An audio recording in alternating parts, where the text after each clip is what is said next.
So in the last video, I went ahead and did the first example, which was finding the area of the base described by those two functions, and we found that it was 4.5 or 9 over 2.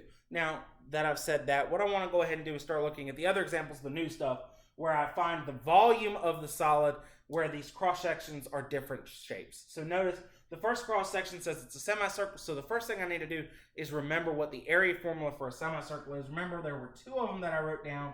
The first one is 1/2 of pi r squared. The other one that I wrote down was pi over 8 d squared. Remember, r is the radius, d is the diameter. Really just depends on what we have. Next thing, I'm going to go ahead and talk about a square. That's the easy one. It's just the side length squared. And then I'm going to do the equilateral triangle. Hopefully you guys paid attention to that one because that one's the hard one to remember. It's the square root of 3 over 4 times the side length squared. Now that I've got those area formulas written down, I'm going to go ahead and start talking about what these shapes look like. So for instance, this first one says the cross sections are semicircles. And again, the cross sections are perpendicular to the x-axis.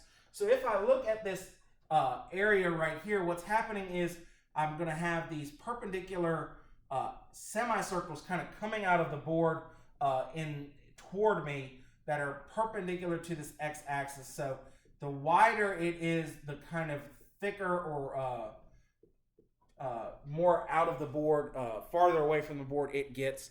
And the kind of thinner it is up there at the top or on the ends, the smaller it's going to be. So hopefully you guys can think about this. Since this is a straight side, what I'm going to compare this to is kind of like a straight-sided croissant or crescent roll. Because if you think about it towards the ends, towards here and here, it's going to be kind of thinned out. But as we get towards the middle where it's a little bit wider, it's going to be a little bit bigger. So it's got kind of that tapered, rounded shape to it. But one of the sides is straight instead of curved. So now that I've got that done, I'm going to go ahead and start trying to work on the formula. So I'm still going to use x's because it says perpendicular to the x-axis. So I'm still going to use -1 and 2. From there, I'm going to go ahead and start trying to write the formula down. If you notice, what I have here is the semicircles are going from the top line to the bottom line. And that's going to be my diameter because it goes all the way across. So I'm going to use the diameter formula, which is pi over 8. And then I'm going to use d squared. Now, in this case, I want to use the variable x. But d is not in that variable x yet. So let me repeat again. The diameter in this case starts at the top line and goes to the bottom line. So that's what I'm going to do, is I'm going to use that x plus 1, and I'm going to subtract x squared minus 1, and that's going to be my diameter, but I can't forget that it's diameter squared, so I'm going to stick another squared on the outside. So yeah, it's kind of like doing the area formula I just did, but I've now got extra stuff out front, and I've also got to remember to square it. So now that I've got that written down, I'm going to go ahead and pull this pi over 8 out front. Because it is a constant, I don't need to worry about it right this second. I'm still integrating from -1 to 2. And I've got to worry about that x plus 1 minus x squared minus 1 squared dx. I'm going to go ahead and multiply that out. I might actually rewrite this because, in the last video I did rewrite it so that it was a little bit easier to do. So that was -x squared plus x plus 2. Now that I've gotten it written out, I'm going to go ahead and multiply -x squared plus x plus 2 times itself. So when I multiply, I'm going to go ahead and do this. So -x squared times x squared makes positive x to the 4th. -x squared times positive x makes -x cubed. We're going to do -x squared times positive 2, which makes -2x squared. Then I'm going to do x times -x squared, which makes another -x cubed. X times x makes positive x squared. X times 2 makes 2x. 2 times -x makes -2x squared. 2 times x makes another 2x plus 4. So when I add all this stuff up, I'm going to get x to the 4th minus 2x cubed. That's going to be -4 plus 1, which makes -3x squared plus 4x plus 4. So yeah, that's a really long, ugly expression. I know you guys probably wanted to use U substitution here, but notice I don't have that derivative out front of the parentheses, so I can't. I have to actually do the multiplication here. So let me go ahead and fill all this in now. So I'm still got that pi over 8 out front. I'm still doing the integral from -1 to 2. And now I've got that whole function of x to the 4th minus 2x cubed minus 3x squared plus 4x plus 4 dx. All right.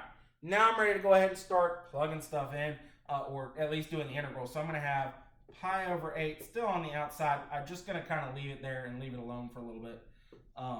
And so that x to the 4th is going to become 1/5 x to the 5th. That's going to become minus 1/2 x to the 4th. Hopefully I didn't go over your head on that one. It's 2 divided by 4, which is 1/2. Then that's going to be minus x cubed because it's 3 divided by 3. That's going to become 2x squared because it's going to be 4 divided by 2 plus 4x, all being evaluated from -1 to 2. Now, at this point, I really want to have my calculator handy because otherwise it's going to get kind of nasty. I'm still going to leave that pi over 8 kind of out front because I really just don't want to mess with it right up until the very end. So I'm going to go ahead and start plugging stuff in. 1/5 times 2 to the 5th minus 1/2 times 2 to the 4th minus 2 cubed plus 2 times 2 squared plus 4 times 2. And then I still have to subtract that, and I know it's getting kind of messy. 1/2 of -1 to the 4th minus -1 to the 3rd plus 2 -1 squared plus 4 times -1. All right, now that I've got all that written down, I'm going to go ahead and start plugging stuff into the calculator. So 1/5 times 2 to the 5th minus 1/2 times 2 to the 4th minus 2 to the 3rd. I know that's going to end up canceling with the 2 times 2 squared because they're both going to make 8 plus 4 times 2. When I typed all that in the calculator, I'm letting it do the work. I've got 32 over 5. Now I'm going to subtract that by what I get when I plug all that into the calculator. I'm not going to waste my time typing it over again, so I'm just going to plug in -1s. And hopefully that's going to save me a little bit of time.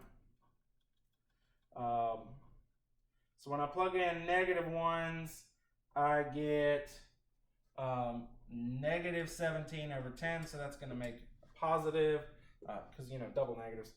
So I'm going to do 32 over 5 plus 17 over 10, which gives me 81 over 10, and then I've still got to multiply that pi over 8.